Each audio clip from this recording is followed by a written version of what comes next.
এই ছেলে কি হয়েছে? বেয়াদব ছেলে, এদিকে আও। কি হয়েছে? এই বেয়াদব ছেলে, তুমি যাচ্ছ গাড়ি নিয়ে আবার সিগারেট খেয়ে দোয়া দিচ্ছ আমার দিকে, কারণটা কি? কারণ কি মানে আমার বাবাটা আমি সিগারেট খেতেছি, আপনার সমস্যা কি? সব বেয়াদব ছেলে।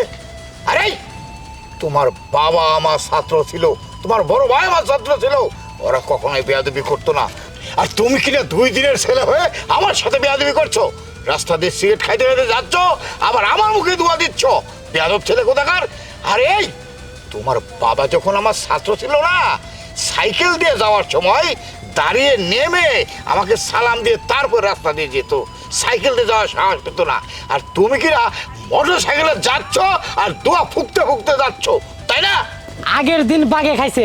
শুনেন, আপনার যদি আমার পছন্দ হয় তাহলে স্কুলে রাখেন, আর যদি মন না চায় তাহলে আমরা টিসিতে সুন্দর বাই করে দেন। দেশের মধ্যে কিন্তু স্কুলের অভাব নাই। কিরকম বেয়াদব ছেলে, হ্যাঁ?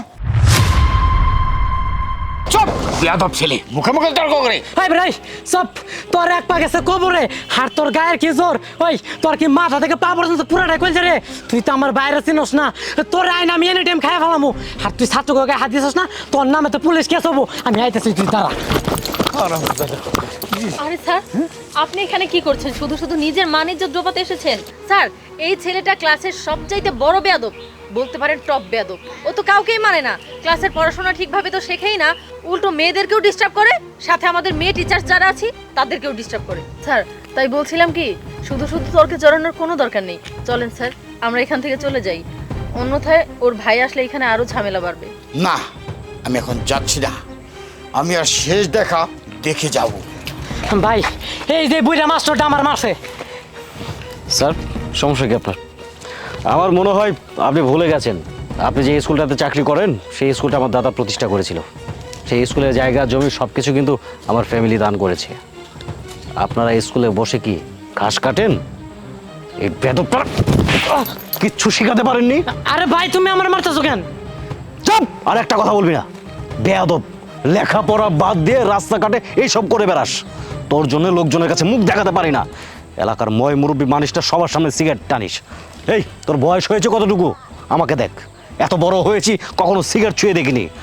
আমার নামে বাবার কাছে কয়টা কমপ্লেন আসছে, আর তোর নামে এতটুকু বয়সে হাজারো কমপ্লেন। কেন?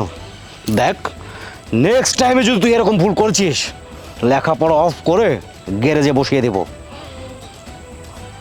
স্যার, ওর হয়ে আপনার কাছে আমি ক্ষমা চাচ্ছি। আমার মনে হয় না এরপরেও এরকম ভুল করবে। ঠিক আছে বাবা, তোমাকে একটা কথা বলি, প্রত্যেকটা শিক্ষক কিন্তু না সমস্ত ছাত্রদের এক সমান শিক্ষা দেয়। ছাত্ররাই কেউ শিক্ষা নিতে পারে, কেউ নিতে পারে না। যেমন তুমি নিতে পেরেছো, তোমার বাবা নিতে পেরেছে, তোমার ছোট ভাই নিতে পারে নাই। এখন বুঝতে পেরেছো? হ্যাঁ স্যার, আপনি যা বলেছেন সব কিছু ঠিক আছে। মানে ব্যবসা বাণিজ্য সব কিছু নিয়ে এত ব্যস্ত হয়েছি, ওর দিকে কখনো খেয়ালই রাখতে পারিনি। তবে আপনাকে কথা দিচ্ছি, 1 সপ্তাহের মধ্যে ওকে ঠিক করে তারপরেই আপনার কাছে পাঠাবো। আচ্ছা, ঠিক আছে বাবা, যাও, ভালো থেকো। আসেন। আসসালামু আলাইকুম। ওয়ালাইকুম সালাম। যাও। বড় ভাইটা কত ভালো, আর বাপটা কত ভালো, ছোটরা এত পাজিয়েছে। চলেন স্কুলে চলে যাই।